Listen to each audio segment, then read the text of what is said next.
the start of 2014, I started to focus a little bit more time under tension on the delts through working with plates. And I'm going to show you how I use these plates to my advantage so you can apply these to your advantage as well. If your delts are a weakness or it's something that you find that it's hard to get a mind-muscle connection, believe me, when you try this workout that I'm about to put you through, I guarantee you'll get a much better connection and more load and stress placed upon the delts than you would normally with dumbbells by using these plates. Let's do it, baby. All right, to begin with, always warm up the delts, namely the rotator cuffs. So I've separated both my AC joints before mountain biking. So I always make sure that I do my rotator cuff movements, whether it be internal, external, just to ensure that I use this as a preventive measure for any further possible damage. We're gonna begin with the rear delts. And I'm gonna do that supported to begin with the front of my chest lying down on a bench.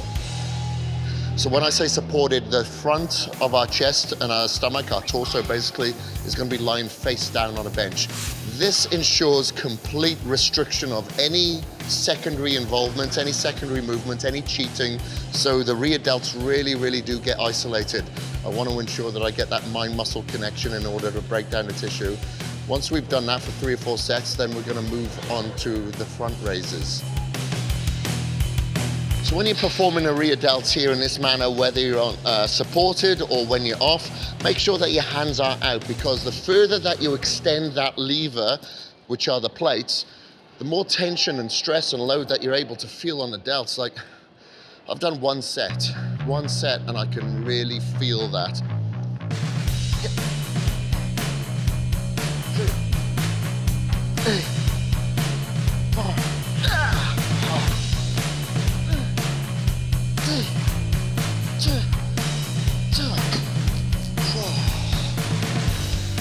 Oh man, that felt so good. I can't understand people who don't train.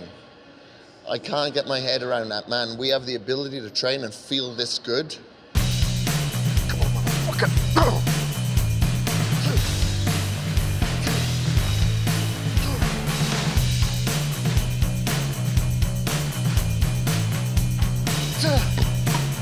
Oh man, failure's starting to set in now. All right, I'm gonna do a 4th set. Feels too good to stop at 3.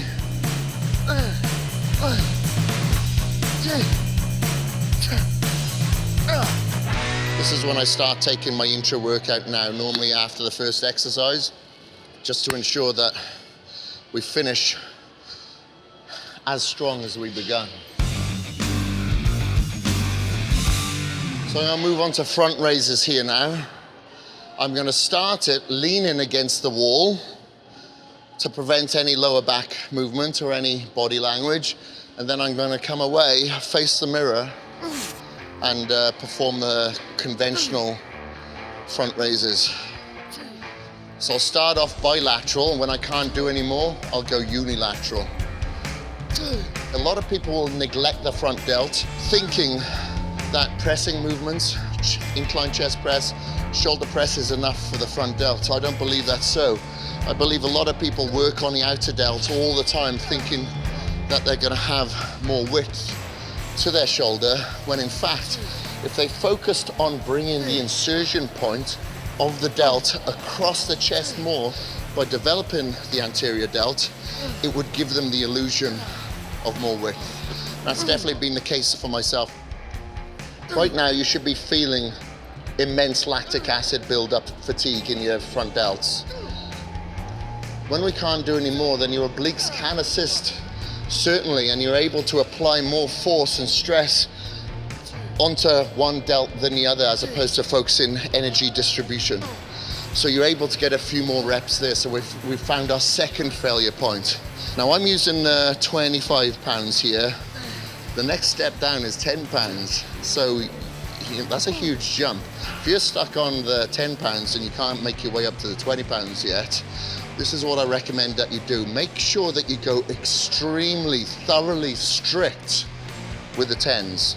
And when you're able to perform around 25 repetitions with that to absolute failure, then you can possibly look at the next workout coming up to the 25 pounds, but you may need to use a little bit of body language from the get-go.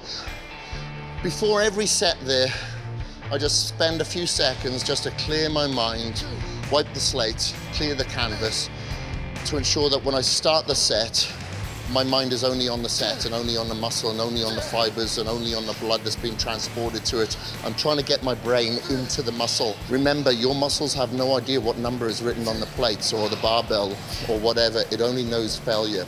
And you have to reach that failure point every single working set in order to succeed. And the only way that you're going to do that is with mental clarity.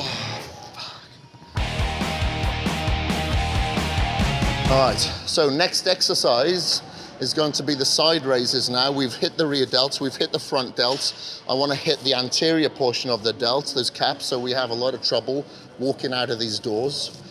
So I'm going to do that back in a seated position, again to isolate the area before moving into a standing position to find our second failure point. Oh, fuck it.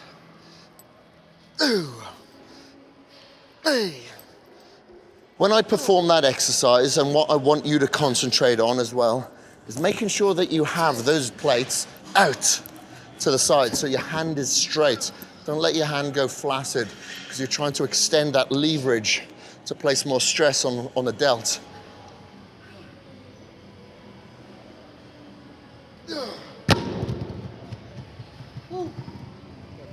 Right, set 2, baby.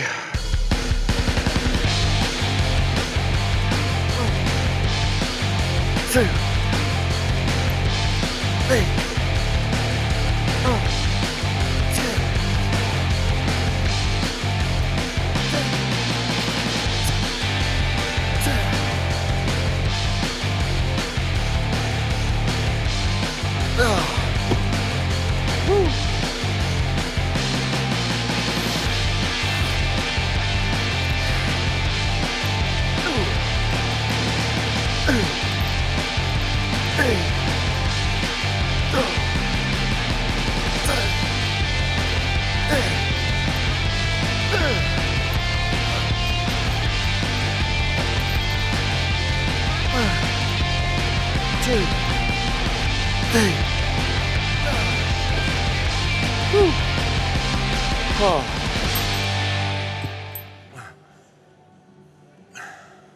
So we've completed 3 sets on the side delts. I feel like that's enough for me. If you feel that you've got more in you and you feel like you haven't stimulated or annihilated the side delts, do another set. But if you're doing it correctly, I think that should be enough.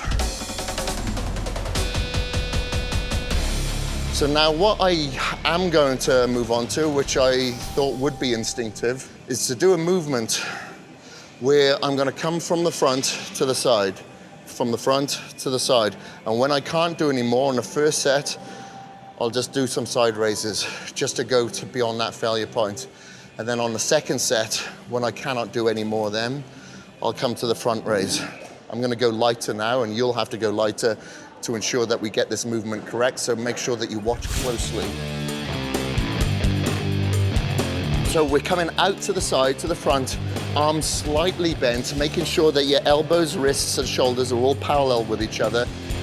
And that gives it a pump. You can really feel that. As I said, you do this towards the end of the workout only when you feel that your delts are pumped, they're pre-fatigued, they're completely obliterated. I reached around 20 repetitions to failure. Once I couldn't do any more, I did some to the side. You'll notice I only came down as far as there because any further than that, it would have relaxed my delts and taken the tension and load off it.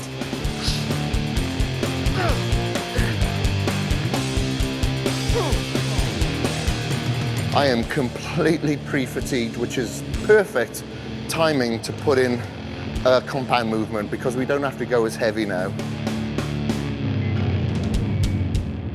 So I'm going to go from a shoulder press here with the plates, going straight up and straight down. You'll notice that my arms do not lock out. 1, 2, 3, 4, 5, 6, 7, 8, 9, All right, you should be feeling a real crazy pump right now, and maybe you've even got some self-doubt in you, or maybe justification for complacency that tells you those little voices in your head that's telling you, oh, you probably don't need another set, move on to another body part, or save yourself for the next set. I hear that all the time. Oh, I shouldn't go all out in this set because I got another. Treat every set as if it was your last. Put yourself in a state of urgency. You know, come up with something that kind of tells you, well, what would happen if I did not get this set out? You'll be surprised of how that filters off into other areas of life. You know, if you're as disciplined as you can possibly be and you can get through the gnarly sets and the reps and the pain in here, man, outside in the real world is a walk in the park. Man, and when you put yourself through that, you psychologically prepare yourself. I can't even begin to explain how good it feels after. It feels really, really good. Okay, workout is completed. You should always take a very, very fast protein straight after your workout to take advantage of the anabolic window. To have something along the lines of a casein or a concentrate or a blend just does not make any sense. This is the worst bit after leg day. I did legs 2 days ago. Stepping into this bad boy sucks. Well, I hope you guys learned something today, you know, from the shoulder workout, a little bit about me. And I'm only as good as you tell me, and I always say the stupid question is the one that isn't asked. So if you've got any questions or you want to comment or you want to see more videos like this, go below and comment, give me some feedback. You know, as you guys know, if you want more content like this, keep coming back to Bodybuilding.com. So anyway, I'm gonna put some tunes on now. Screw you guys, I'm done talking. I want to listen to my new stereo here. You've had enough from me. Time for me now.